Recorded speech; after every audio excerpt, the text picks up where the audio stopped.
Good morning students.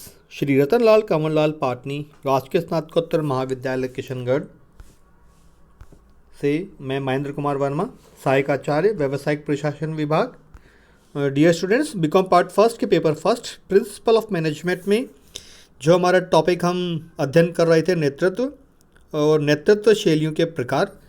तो इस topic में हमने हमारे पिछले वीडियो में इन शैलियों का जो प्रकार आपको बताए थे, निरंकुश, तानाशाही और सत्तावादी नेतृत्व, प्रजातांत्रिक नेतृत्व और स्वतंत्रतावादी या उदारवादी नेतृत्व।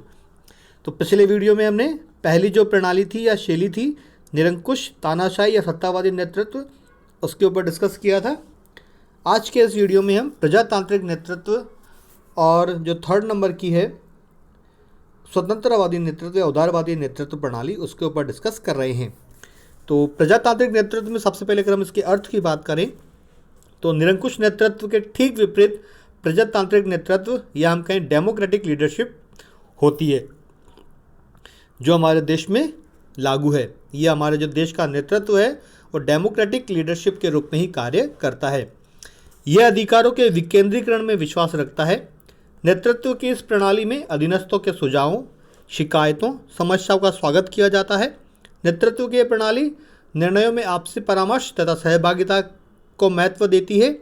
इसके अंतर्गत नायक अधीनस्थों से अभिप्रेरणाओं, पुरस्कारों, कुशल निर्देशन, परामर्श, सहभागिता आदि के माध्यम से कार्य करवाने पर बल देता है। अब अगर हम इसकी विशेषताओं की बात करें तो प्रजातांत्रिक प्रबंध की कुछ विशेषताएं हैं जो कि इस प्रकार हैं। पहला पॉइंट अगर हम बात करें, इस नेतृत्व प्रणाली के अंतर्गत नायक इस मान्यता पर विश्वास करता है कि अधीनस्थ कार्य करना चाहते हैं। यदि उन्हें उपयुक्त अवसर मिलें तो वे कार्य करने में रुचि लेंगे। आगे बात करें, यह नेतृत्व प्रणाली अधिकारों का विकेंद्रीकरण करती है। थर्ड पॉइंट की हम बात करें, यह प्रणाली कार्यों के संबंध में सभी निर्णय संबंधित व्यक्तियों को लेने का अधिकार प्रदान करती है।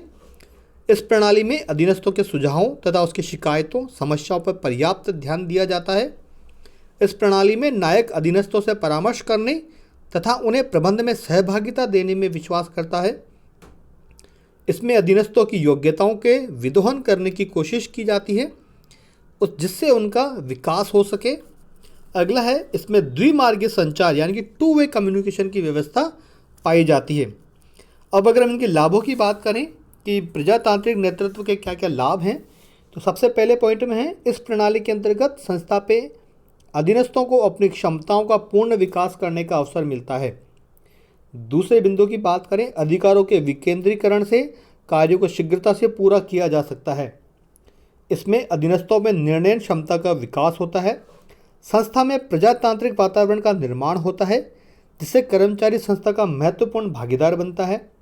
फिफ्थ पॉइंट को बात करें, नायक को नवीन विचारों एवं सुझाव का निरंतर लाभ प्राप्त होता है। कर्मचारियों में निराशा उत्पन्न नहीं होती क्योंकि उन्हें निरंतर अपनी समस्याओं तथा शिकायतों को प्रकट करने का अवसर मिलता रहता है। कर्मचारियों को अपनी योग्यताओं के विकास करने का अवसर मिलता है, अतः वे उच्च निष्पादन क्षमता को प्राप्त कर लेते हैं। अगला है, कर्मचारियों का मनोबल बढ़ता है। इस प्रणाली में कार्यों तथा व्यक्तियों दोनों को ही महत्व दिया जाता है। इसे अपनाने पर कर्मचारियों में अधिक उत्तरदायित्व तथा चुनौतियाँ उठाने की क्षमता का विकास होता है। इस प्रणाली को अपनाने से अंतोगत्वा अधीनस्थों को अधिक वेतन, सुविधाएं, सम्मान आदि प्राप्त होती हैं। अब अगर हम इसके दोषों की बात करें कि दोष क्या क्या है इस प्रणाली के, तो इस प्रणाली के अंतर्गत निर्णय शीघ्रता से नहीं लिए जा सकते क्योंकि इसमें निर्णयों से पूर्व सभी संबंधित व्यक्तियों से परामर्श किया जाता है।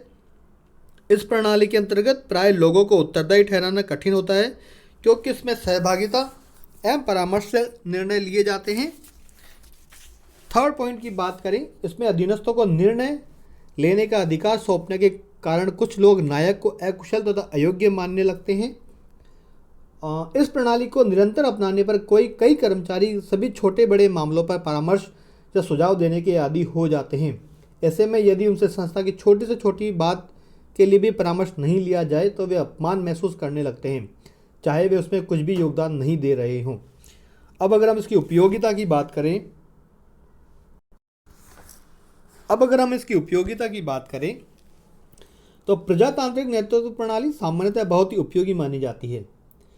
किंतु यह प्रणाली भी निम्नलिखित कुछ विशेषताओं या दशाओं में ही अधिक उपयोगी सिद्ध हो सकती है। जैसे यदि संस्था के सभी कर्मचारी संस्था के उद्देश्यों से परिचित हों तथा उनकी प्राप्ति के लिए सहयोग करने के लिए तत्पर हों, यदि नायक कर्मचारियों से पुरस्कार एवं सहभागिता के आधार पर कार्य करवाना चाहता हो, यदि नायक कर्मचारियों की शिकायतों, समस्याओं, सुझावों में रुचि लेता हो, यदि नायक कर्मचारियों में प्रबंधकीय गुणों का विकास करना चाहता हो, यदि कर्मचारी सामान्यतः शिक्षित एवं अनुभवी हो, यदि कर्मचारी संस्था के कार्यों में स्वयं सहभागिता चाहते हों तथा उसी भावना से कार्य करना चाहते हों, यदि कर्मचारी उत्तरदायित्व उठाने की क्षमता रखते हों तथा उत्तरदायित्व की चुनौतियों को उठाना चाहते हों।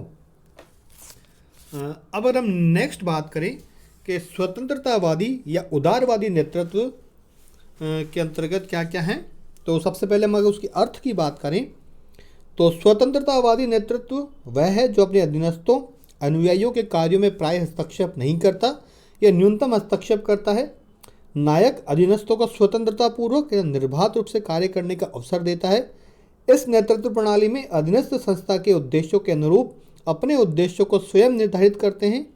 अधीनस्थ अपने से संबंधित सभी कार्यों की योजनाएं स्वयं ही बनाते हैं, तथापि उन्हें क्रियान्वित भी स्वयं ही करते हैं। अपने से संबंधित सभी निर्णय लेने का अधिकार भी स्वयं अधीनस्थों को ही होता है। वह केवल संकटकालीन परिस्थितियों में ही अधीनस्थों के कार्यों में हस्तक्षेप करता है। इस प्रणाली के अंतर्गत नायक कार्य प्रगति की जानकारी करता है तथा सभी के कार्यों में समन्वय स्थापित करने का प्रयास करता है। अब अगर हम इसकी विशेषताओं की बात करें तो यह नेतृत्व शैली या प्रणाली यह मानती है कि कर्मचारी पूर्ण दक्ष एवं सक्षम है, वे अपने समस्त निर्णय ले सकते हैं तथा कार्य कर सकते हैं। सेकंड बिंदु की बात करें विशेषताओं में तो इस प्रणाली के अंतर्गत सभी अधिकारों का पूर्ण विकेंद्रीकरण कर दिया जाता है। इस प्रणाली के अंतर्गत सभी अधीनस्थ अपनी योजनाओं के निर्माण एवं क्रियान्वयन के लिए पूर्ण स्वतंत्र होते हैं। इस प्रणाली में नेतृत्व अधीनस्थों के कार्यों में न्यूनतम हस्तक्षेप करता है। इसके अंतर्गत नायक समन्वय का कार्य करता है। इसके अंतर्गत नायक अधीनस्थों को आवश्यक साधन, सूचनाएं तथा अधिकार प्रदान करता है तथा जिनका ये स्वतंत्रतापूर्वक संस्था के उद्देश्यों की पूर्ति के लिए प्रयास करते हैं। इसमें अधीनस्थ एवं आवश्यक समझते हैं, स्वयं अपने नायक से परामर्श या सलाह लेते हैं। इस प्रणाली में भी द्विमार्गी संचार प्रणाली कार्य करती है, किंतु इसमें संचारों का नीचे से ऊपर की ओर प्रवाह अधिक होता है। अब अगर हम बात करें लाभों की तो स्वतंत्रतावादी नेतृत्व के क्या क्या लाभ हैं, तो इस प्रणाली के द्वारा कर्मचारियों की क्षमता का पूर्ण विकास किया जा सकता है। नायक या उच्च प्रबंधक क्रियान्वयन कार्यों से नियोजन कार्यों पर ध्यान केंद्रित कर सकते हैं। कर्मचारियों को कार्य स्वतंत्रता मिलती है, जिससे उनमें पहलपन तथा अपनत्व की भावना का विकास होता है। कर्मचारियों का मनोबल ऊंचा उठता है तथा वे पूर्ण रूप से अभिप्रेरित रहते हैं। इस प्रणाली के अंतर्गत निर्णय शीघ्रता से लिए जा सकते हैं। कर्मचारियों अधीनस्थों में उत्तरदायित्व की भावना का विकास किया जा सकता है। नेक्स्ट बात करें हम इनके दोषों की कि इनके दोष क्या क्या हैं, तो प्रत्येक व्यक्ति स्वतंत्रतापूर्वक कार्य करता है, अतः संस्था में समन्वय की समस्या का जन्म हो सकता है। नायक या उच्च प्रबंधक का संस्था के विभागों या अधीनस्थों पर नियंत्रण ढीला पड़ सकता है। सामान्यतः योग्यता वाले अधीनस्थों के नेतृत्व के लिए प्रणाली अनुपयोगी सिद्ध हो सकती है। कर्मचारियों तथा नायक की अकुशलता की दशा में संस्था में अनुशासनहीनता एवं अव्यवस्था फैलने का भय रहता है। अब अगर हम बात करें उपयोगिता की कि इसकी उपयोगिता क्या क्या है, यदि सभी अधीनस्थ संस्था के उद्देश्यों से भली प्रकार परिचित हों तथा वे उसकी प्राप्ति के लिए सहयोग के लिए तत्पर हों, यदि अधीनस्थों में असाधारण क्षमता का योग्यता विद्यमान हो, यदि नायक अपने अधिकारों के पूर्ण विकेंद्रीकरण के लिए तैयार हों, यदि अधीनस्थ पर्याप्त प्रशिक्षित एवं अनुभवी हों, यदि अधीनस्थ बिना किसी के मार्गदर्शन के अपने आप कार्य करने की क्षमता रखते हों। तो आज के इस वीडियो में इतना ही। धन्यवाद।